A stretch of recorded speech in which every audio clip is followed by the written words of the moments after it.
Assalamualaikum warahmatullahi wabarakatuh. Bismillahirrahmanirrahim. Alhamdulillahirabbil alamin. Wa bihi nasta'inu ala umurid dunya waddin. Wassalatu wassalamu ala asyrafil anbiya'i wal mursalin sayyidina wa nabiyyina wa maulana Muhammadin wa ala alihi washabbihi ajma'in. Rabbi shrah li sadri wa yassir li amri wa hlul 'uqdatam min lisani yafqahu qawli. Subhanaka la ilma lana illa ma 'allamtana innaka antal alimul hakim. Amma ba'd. Syahifah 24 di dalam kitab kuningnya.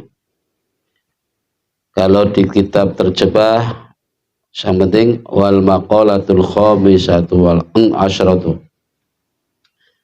Wal maqalatul khamisatu khamitasa asyarata. Makalah yang ke-15. Makalah yang ke-15. Bismillahirrahmanirrahim. Anin Nabi, dari Kanjeng Nabi Muhammad alaihi salam, annahu qala, annahu, bahwa sesungguhnya Nabi Muhammad iku qala dawuh sapa Kanjeng Nabi. Dikane Nabi ngaten, alamatus syaqawati arba'atun. Tondo-tondone wong cilaka iku papat. Alamatus syaqawati utai tandane celaka iku arba'atun papat. Ai minal umuri tegese saking pira-pira perkara. Siji, nisyanud dzunubil madiyah. Lali pira-pira dosa kang wis kliwat. Min ghairi natmin, saking tanpa getuni, alaiha ing atase dzunub. Wa ya utai khali utai dzunub ai wal khalu annaha, ya. Iku indallahi ana ngersane Allah taala iku mahfudhatun den reksa. Ai matbutatun tegese den pranggeri bi adatiha. Kelawan wilangane dzunub wa zamaniha lan waktune dzunub wa mahalliha lan panggonane dzunub. Wa dzikrul hasanatil madiyah, yang nomor 2, lan ngiling-ngiling kebagusan kang wis kliwat, bil qalbi kelawan ati. Wala yadri lan ora ngerti sapa wong aku bilat ana ta den trima apa hasanat ail hasanatu amrudat utawa den tolak apa hasanat. Nomor 2. Nomor 3, wa nadharuhu lan ningaline wong oleh mandenge wong ilaman maring wong, ya padha wong iki fauqahu kang sak dhuwure man, sak dhuwure wong fit dunya ing dalam urusan dunya. Bi antamahan nadhra, bi antamaha kaya kelawan kaya yento, maknane iki ndangak utawa ndangakake peninggal laha maring dunya. Walam yardolan ora ridho sapa wong bil kismati kelawan pantum, ora nrimo ing pantum. Wa nadharuhu lan ningaline wong ilaman maring wong dunahi ing dalam sak ngisore man, kang sak ngisore man fitine ing dalam urusan agama. Ayil amali tegese amal as-shalih kang saleh. Walam yaskur lan ora syukur sapa man Allah ing Gusti Allah ala ni'ami amali nafsihi, ing atase pira-pira nikmat amale awak dhewe ne man. Yaqulu dawuh sapa Allah Gusti Allah, arudtuhu ngersakake ingsun ing man, biman tegese oleh nyegah ingsun iyahu ing man anid dunya antu saking dunya. Wa i'anati lan oleh nulungi ingsun iyahu ingman ala taati ngatas taat. Iki nek tafsirane. Walam yuridni lan ora ngersakake sapa man ing ingsun biridho kelawan ridho wa syukri lan syukur. Pataraktuhu mongko ninggal sapa ingsun ing man.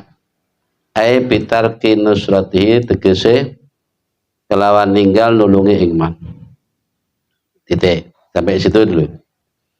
Bismillahirrahmanirrahim. Dawuh Kanjeng Nabi, alamatus syaqawati arba'ah. Ya. Iki nek kalau neng kitab terjemahnya tentu gak sama. Maksudnya lafadznya aja yang sama. Maknanya beda. Inti sarinya aja gitu. Tanda-tandane orang celaka itu 4. Baik celaka dunia maupun akhirat itu 4. Yang pertama, mudah melupakan dosa-dosa yang lewat, yang sudah lampau. Mudahnya melakukan dosa meskipun itu dosa kecil. Itu diakibatkan karena lupa akan dosa-dosa yang lalu. Sehingga hampir dalam hatinya nggak ada beban. Begitu mau melakukan dosa yang nggak ada pikir lagi. Tidak ada penyesalan, tidak ada diiringi istighfar, tobat. Ini celaka orang ini. Sementara dosa-dosa itu terpelihara di dalam sisi Allah. Bahkan sampai di situ dijelaskan sejelas-jelasnya jumlah dosa yang telah dilakukan, waktu ia melakukannya, bahkan tempat di mana ia melakukan dosa itu dicatat. Catatannya cek rapi di sisi Allah. Cuma menungso gampang lalek nih. Iku alamate cilaka. Terus nomor yang kedua, wa dzikrul hasanatil madhiyah. Mengingat-ingat kebaikan yang sudah dilakukan. Kalau yang pertama tadi melupakan dosa yang sudah dilakukan. Yang kedua, justru mengingat-ingat perbuatan kebaikannya. Kadang orang melakukan dosa, melakukan kebaikan sekecil apapun, selalu diingat. Sehingga mau melakukan ibadah lagi berat rasanya. Alah kemarin barusan kita bersedekah. Alah kemarin barusan kita melakukan sholat malam. Jadi sulit untuk mau melakukan kebaikan lagi. Karena mengingat ibarat hitung-hitungan pahala. Wah kemarin pahalaku masih banyak. Padahal dia tidak tahu wala yadri aqbilat amrutat. Dia tidak tahu apakah amal kebaikannya itu diterima di sisi Allah atau justru ditolak. Di sinilah letak kecelakaannya seseorang di sini. Makanya seringkali saya sampaikan melakukan ibadah secara ikhlas itu berat. Memelihara keikhlasan juga berat. Ya, orang mungkin bisa jadi awal melakukannya benar-benar ikhlas. Bahkan namanya ini disebut gak mau, gak usah disebut. Dicatat gak boleh, gak usah dicatat. Gitu kan? Pokoknya hamba Allah gitu aja. Ya, kayak ikhlas betul. Tapi seiring dengan berjalannya waktu, berjalannya pengalaman, keikhlasan ini kadang tertantang. Alhamdulillah. Tertantang.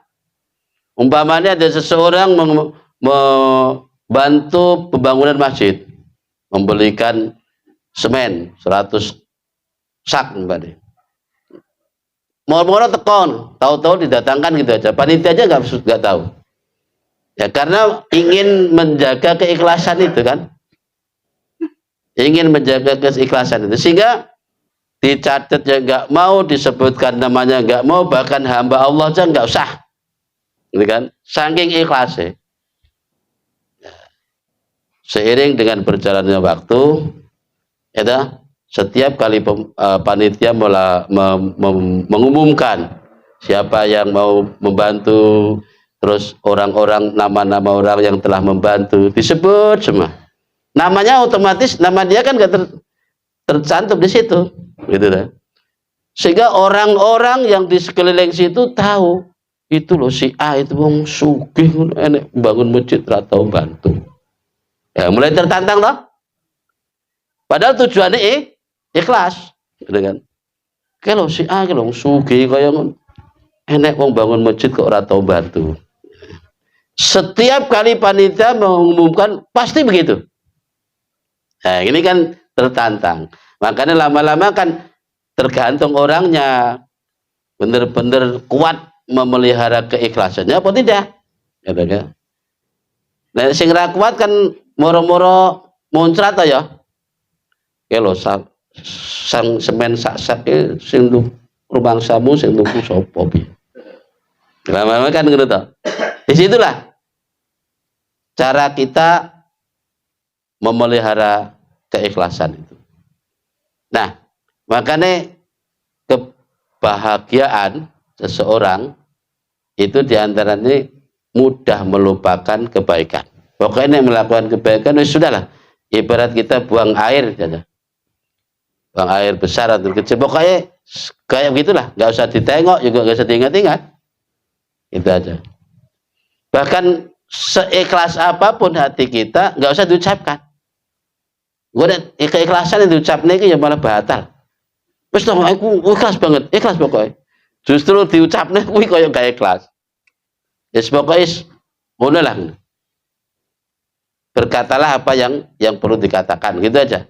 Nggak usah neko-neko. Apa maneh menyebut, ya sudah tulis saja dari hamba Allah.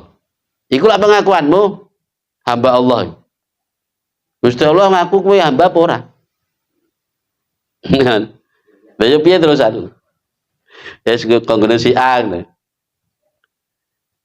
Dari hamba Allah, kan? Itu kan pengakuan sepihak. Benerkah? Statusmu sebagai hamba Allah. Gitu kan? Ini. Jadi yang kedua adalah mudah selalu mengingat kebaikan yang telah dilakukan. Itu juga termasuk salah satu tanda orang celaka. Yang ketiga, wa nadhuruhu ila man fawqahu fid dunya. Selalu memandang orang di atasnya dalam urusan dunia. Nek urusan dunia, pokoknya dia mau kalah. Sing dipandang iku dhuwure. Iki tonggoku wis tuku motor ya. Aku kudu mobil. Selalu begitu, yang dipandang itu atas. Ini urusan dunia. Kalau itu selalu diturutin, celaka orang. Celaka. Terus orang nak syukuri. Orang nak syukuri pokoknya. Jadi gini ya. Contohnya mana? Kalau soal urusan agama justru dia memandang orang sebelah bawahnya. Ini celakanya. Nek urusan agama justru dia memandang orang di bawahnya. Itu loh orang meskipun ibadahnya gak pada seberapa, buktinya hidupnya bagus, hidupnya sejahtera, tenang. Jadi kalau orang memandang begitu, otomatis dia gak ada motivasi untuk melakukan ibadah lebih banyak dari orang itu. Karena dalam pandangan orang seperti ini, kebahagiaan itu hanya bisa diukur dengan urusan dunia. Nek ketoke wonge rezekine lancar berarti bahagia, sukses. Nek ketoke ora pati ana berarti gagal, ora sukses. Karena menurut dia urusan ukuran kebahagiaan, urutan kesuksesan itu diukur dari urusan duniawi. Beda kalau orang dalam kacamata agama ya, memandangnya dalam menggunakan kacamata agama. Jadi ukuran kesuksesan, ukuran kebahagiaan tentu tidak diukur dengan duniawi. Jadi nek ningali wong nengi sore soal agama, iku nilai agamanya orang ini tentu monoton, nggak iso meningkat, malah mundur. Mestinya, ya ini nanti sebaliknya kan begitu di keterangan setelah ini kan ada keterangan sebaliknya, gitu loh. Tanda-tanda orang yang bahagia. Baik, terus Gusti Allah ngendikan, dawuh, aku menghendaki ia, tapi ia tidak menghendaki aku. Artinya begini, aku menghendakinya dengan cara aku beri pertolongan ia dalam melakukan ibadah, taat. Jadi kalau ada seseorang yang taatnya rajin, ya, sementara segi duniawinya biasa-biasa aja, bahkan terkesan mundur, bahkan terkesan banyak ketinggalan, itu orang dalam pertolongan Allah, itu orang diharapkan Allah, ya.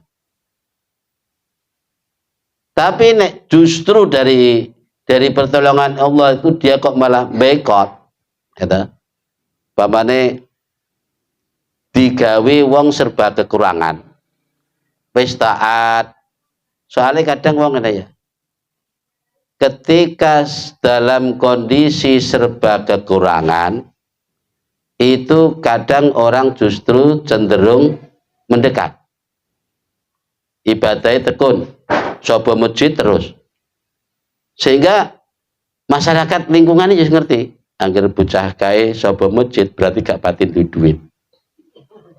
Ketara, ngono ta. Janjane saat itu dia diharapkan apik karo Gusti Allah. Sebetulnya begitu. Dijauhkan dari dunia karo Gusti Allah karepe. Tapi kalau ada yang berot, ya Gusti Allah yang meninggalkan, gitu. Walam yuridni fataraktuhu. Aku janjane ngersakne dhek iku tak kon karep mendekat ning aku. Tak dono ning dunya.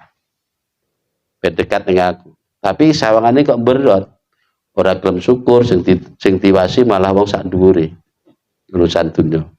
Ya sudah, fataraktuhu, kata Allah. Maka aku pun juga meninggalkan, dalam arti aku yo ora nulung dhewe saiki.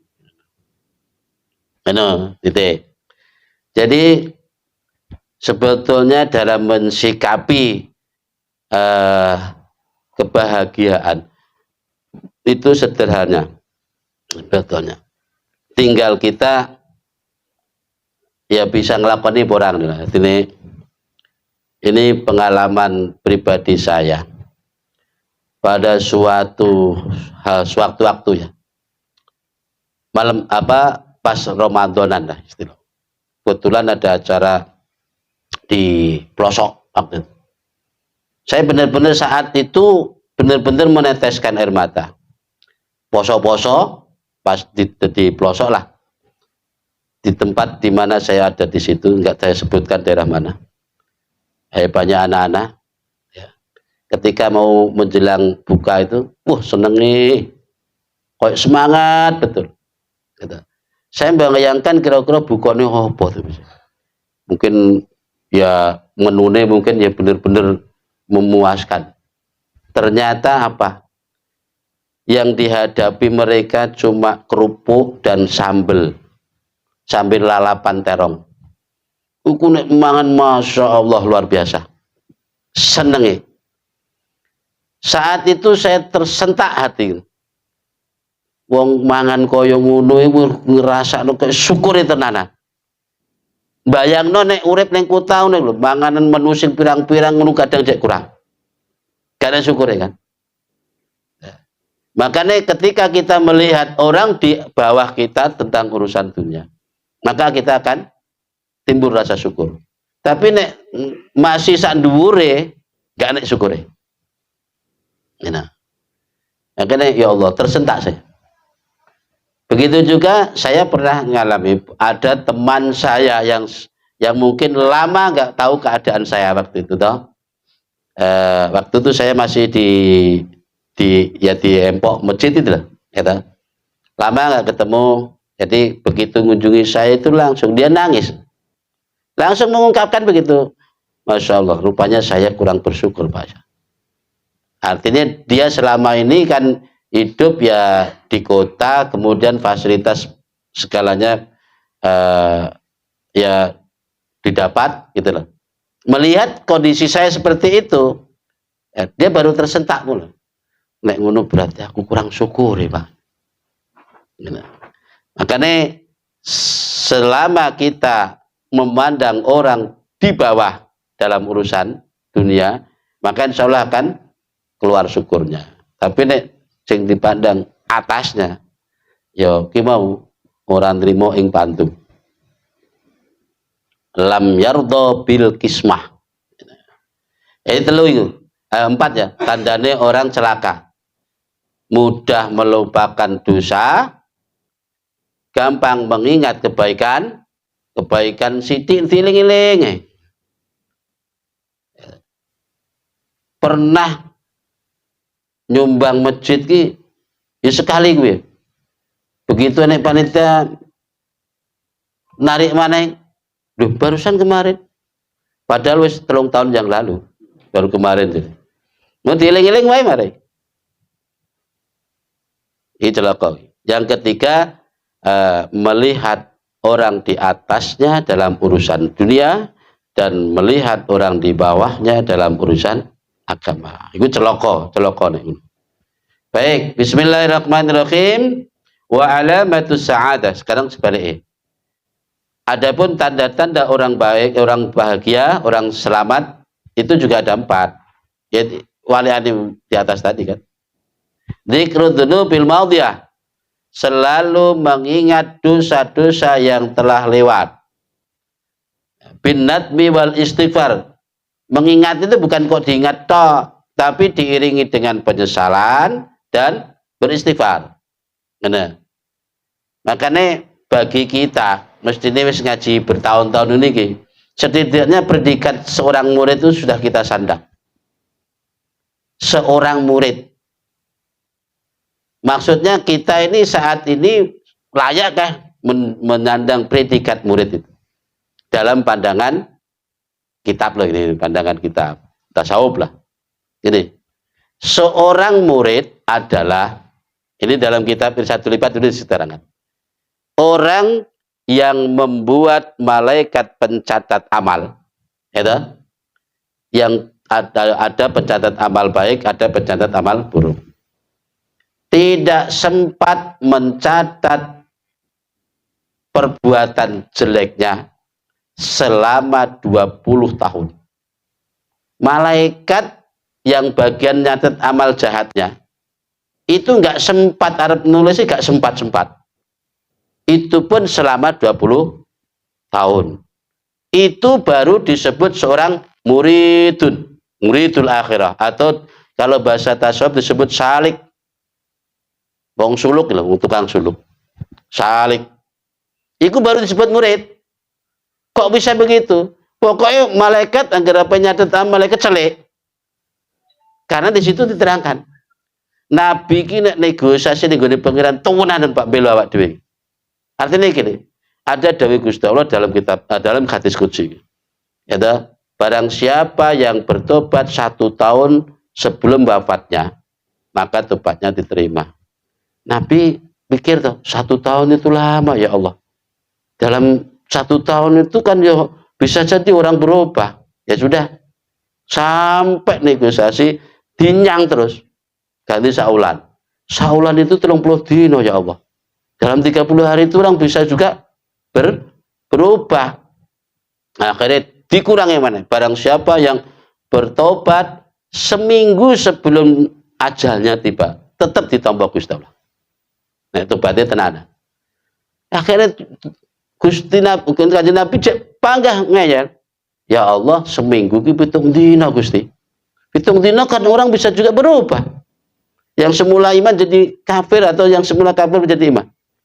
Ya sudah, sampai mentok ya. Barang siapa yang bertobat kepada aku, jadi tak singkat ceritanya. Asalnya jadi mutur-muturnya ya dari minggu ke hari, hari sampai ke jam. Jadi mentoknya terakhir. Barang siapa yang melakukan dosa. Itu yang melakukan kebaikan pertama ya. Melakukan kebaikan 1 kali. Maka sekaligus saat itu pula malaikat raqib mencatatnya 10 kali. 1 kali kebaikan dicatat 10 kali.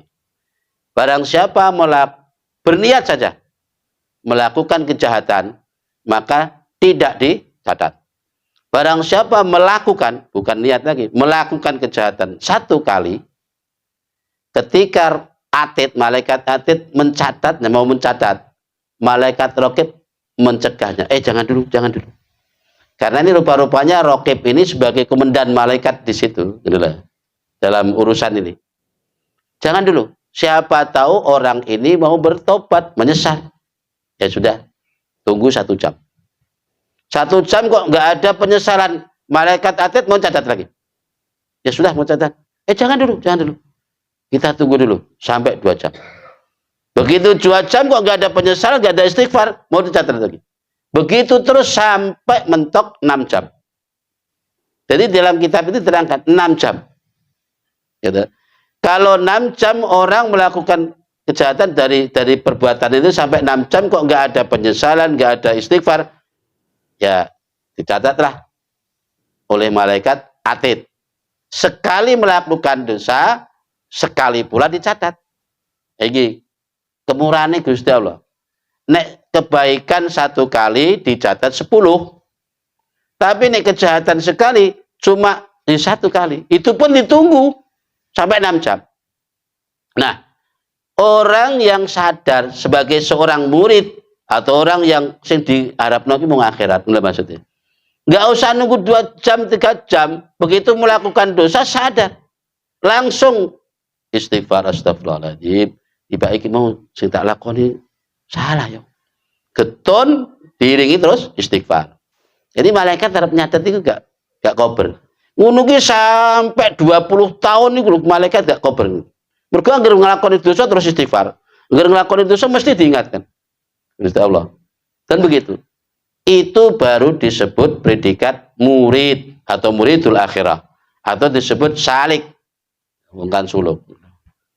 Makanya nek dongeng nglakoni dosa atau meskipun sekecil apapun dosa itu ya tetap yang istighfar yang ditobati gitu. Sampai supaya hati-hati. Kanjeng Nabi pesennya ngono. Barang siapa yang setiap kali bubaran dari majelis jagongan lah, jagong. Ditutup dengan subhanakallahumma wa bihamdika asyhadu alla ilaha illa anta astaghfiruka. Iku kan doa kafaratul majelis ta.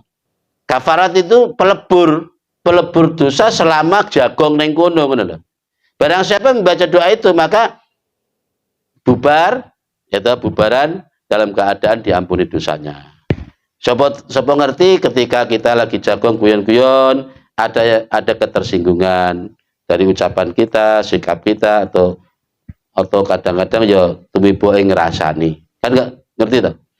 Kadang awak dhewe iki koyoke ya yakin bahwa yang kita omongke iki koyok-koyok gak ngerasani. Ternyata ada pihak-pihak yang merasa kita singgung. Makanya dari itu Nabi terus ngekei solusi mau.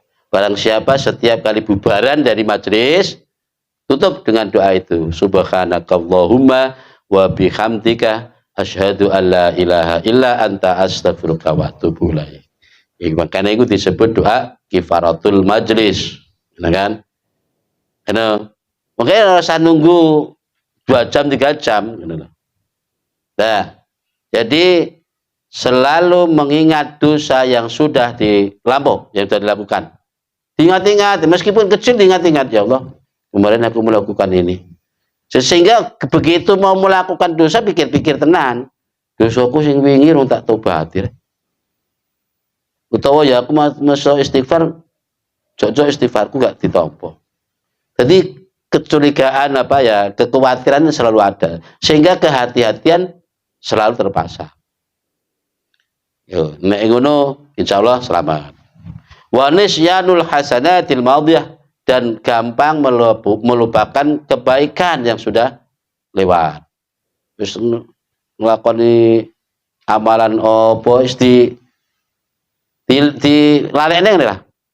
Wis tau nyumbang masjid sekian juta, wis anggapan gak tahu. Wis pernah nglakoni poso sekian tahun. Yes, ini sama jadi iling-iling gini lah.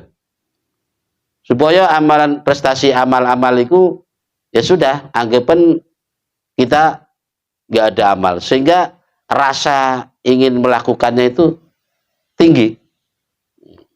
Dan eling-eling terus, malah barusan kemarin kita melakukan sholat tobat.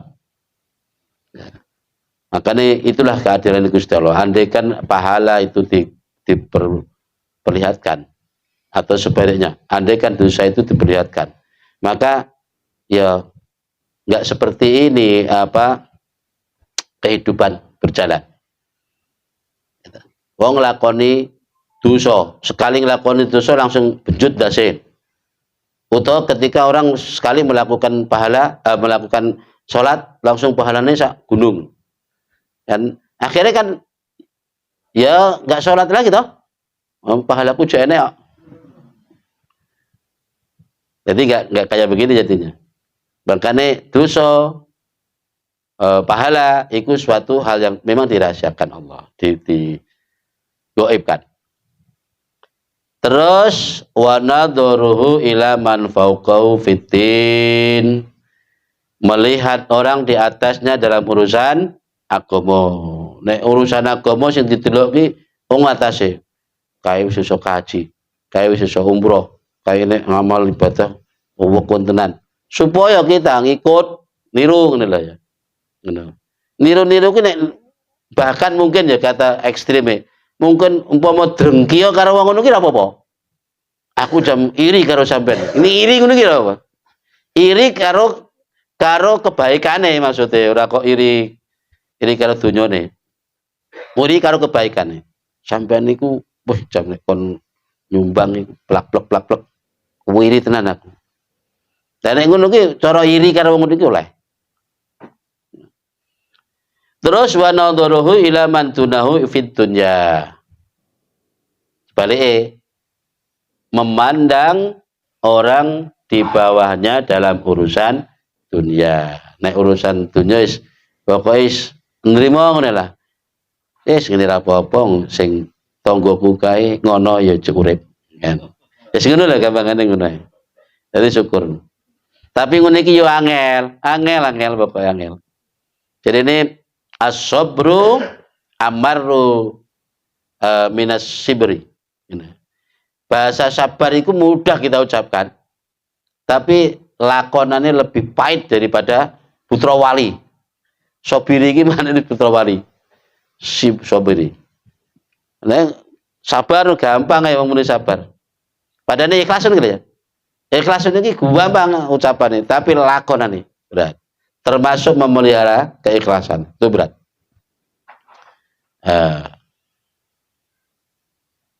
Bismillahirrahmanirrahim.